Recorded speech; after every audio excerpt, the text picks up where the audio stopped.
单亲妈妈、2个孩子、全职上班族。很难想象这几个词汇如果同时出现在一个人身上，那么他会把生活过成什么鬼样子。清晨4点26分，烦人的闹铃声响起。对于女主朱莉来说，这不是可以按再睡5分钟的闹铃，而是吹响一天战争的号角。起床的第一件事就是要把还在梦中的2个孩子也叫醒，给孩子摆上早饭，简单收拾屋子，到最后的洗漱，她的每1分钟都不能浪费。做完这些之后，还要给自己准备一份中午的便当。当他们走出门的时候，外面的天还是漆黑一片。朱莉把孩子托付给好心的邻居奶奶，请她帮忙照顾，并顺便送他们上学。说了2句感谢的话，朱莉便不再耽误时间，转身奔向了车站。她脸上的笑容就此也戛然而止，因为从这一刻开始，她就要为一家人的生活奔跑起来。家住在郊区，工作却在市中心，这让她每天都要花5个小时的时间用在通勤上。火车只是一天的开始，在这之后，她还要换乘一辆大巴，最后再坐上40分钟的轻轨，直到太阳升起，她才刚刚赶到公司楼下。讲到这儿，你会不会认为她每天如此辛苦的奔波，那这一定是一份工资很高又非常体面的工作？但事实上恰恰相反，朱莉已经穷到还不起房贷，手里这通电话就是银行打来催款的，而她的职位仅仅是一个5星酒店的服务员领班而已。主管对她的工作要求非常苛刻，除了每天都要写工作简报之外，酒店每来一位新人，他都要求朱莉亲自带领。他才不管你有没有时间，只要吩咐了，你就必须去做。身为领班，在员工面前更要亲力亲为，别人嫌累的活他不嫌，别人嫌脏的活他也要干。除此之外，他要在客人入住前检查所有客房，就连每一张纸的摆放都会严格按照要求去做。结束了一上午的忙碌，在中午吃饭的时候，主管把新人带到了朱莉面前，只是他当天下午就惹出了麻烦，客户已经到了楼下，但他却打翻了房间里的绿植。见此情况，朱莉急忙叫同事过来帮忙，并在隔壁房间换来了一盆新的。等客户快到房间的时候，整个房间已经恢复如初了。结束了一天的工作，主管还想留他加班来写员工的评量表，但在朱莉的不断恳求下，他把评量表的事情定在了周4的早上。走出酒店，他拨通了前夫的语音信箱，所以他赶紧把这个月的抚养费打过来，不然的话他就要挺不住了。刚进车站，朱莉就看到所有列车停运的消息，他急忙跑到服务台咨询，工作人员说因为罢工者游行，致使上一站的列车无法运行。不过没关系，他们已经安排好了一辆代替火车。等赶到邻居奶奶家时，天已经黑了。奶奶对他说自己年岁已高，恐怕以后不能帮他照顾2个孩子了。正常人回家都能泡个热水澡结束疲惫的一天，但朱莉却没有那个时间。她要抓紧哄睡调皮的儿子，还要收拾女儿顽皮过后的烂摊子。等2个孩子睡着之后，已经到了深夜。这时她还是不能休息，她要熨平压箱底的职业装，因为最近她应聘了一家大型企业的市场营销。然而明天就是她获得面试的第1次机会。她是一位经济学硕士，但如今为了生活，只能在酒店里做服务员领班的工作。每天4点半起床，天还没亮的时候，就要把孩子先托付给邻居奶奶，然后自己坐上2个小时的车赶往市中心的工作地点。但今天受全国性罢工的影响，所有列车全部停运。无奈朱莉只好开自己的车去上班，但因为车子长时间停放，电池受损导致无法启动。这时一位好心的男人路过，朱莉搭上他的顺风车赶到了城里，可还没有下到地铁站，旁边的路人便告诉他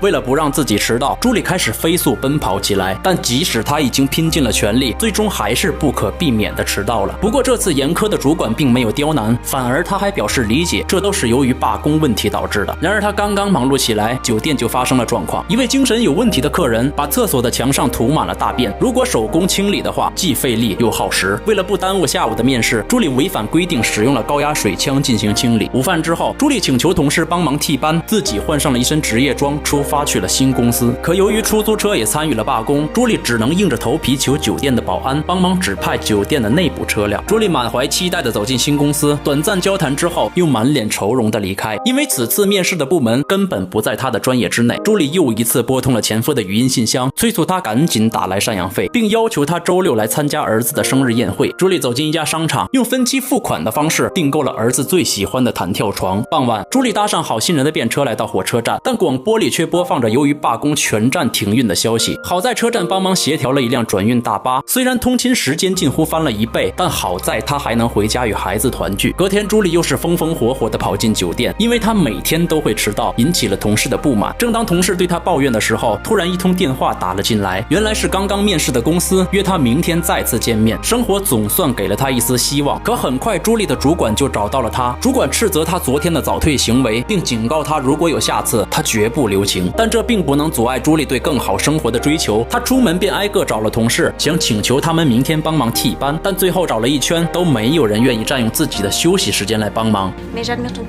结束了一天的工作，本以为能回家睡个好觉，可谁知今天不光没有火车通勤，就连转运大巴的司机也加入了罢工者的队伍。朱莉急忙给邻居奶奶拨去电话解释，但邻居奶奶似乎也受够了这样的日子，在一声声的责怪中挂断了朱莉的电话。她找了一家廉价的旅馆住下，直到深夜才完成了主管交代的任务。经过一整夜的思考，她决定今天的面试一定要赴约。于是她找到了那名新员工，将自己的工作牌交给他，让他下班时帮忙打卡。作为交换，他会提前批准他的试用期结束，趁大家中午吃饭的时间，朱莉提前完成了他整个下午的工作，然后偷偷从后门溜走了。为了抓住这来之不易的机会，朱莉又去商场刷信用卡买了一身职业装。等了许久之后，面试官走了进来，在长达1个小时的对话里，朱莉的面试并不是非常理想。谈到最后，面试官只留下了那意味深长的4个字：等待通知。这个鬼鬼祟祟的妈妈正在偷孩子存钱罐里的零花钱，她的信用卡已经刷爆，房贷也已经逾期，每天披星戴月的去工作，但领导却总是刻意刁难。好心帮她照顾孩子的邻居奶奶最近也有了不再帮忙的想法，她劝朱莉在超市找个收银员的工作，那样就能有时间去陪伴孩子。但朱莉却说 Merci, c'est gentil, mais je suis quand même mieux chef d'équipe dans mon palace. 其实我们看到的这些混乱不堪，已经是她拼了命换来的最好结果了。她也想给自己和孩子们更好的未来，所以她骑驴找马，让新员工帮她打下班卡，自己翘班赶去面试。但第2天，她旷工的事就被主管知道了，新员工因此被开除，主管还翻起了旧账，拿她用高压水枪刷瓷砖的事做文章。Écoute, si t'as plus envie de nettoyer la merde d'Eric, t'as plus ta place ici, d'accord?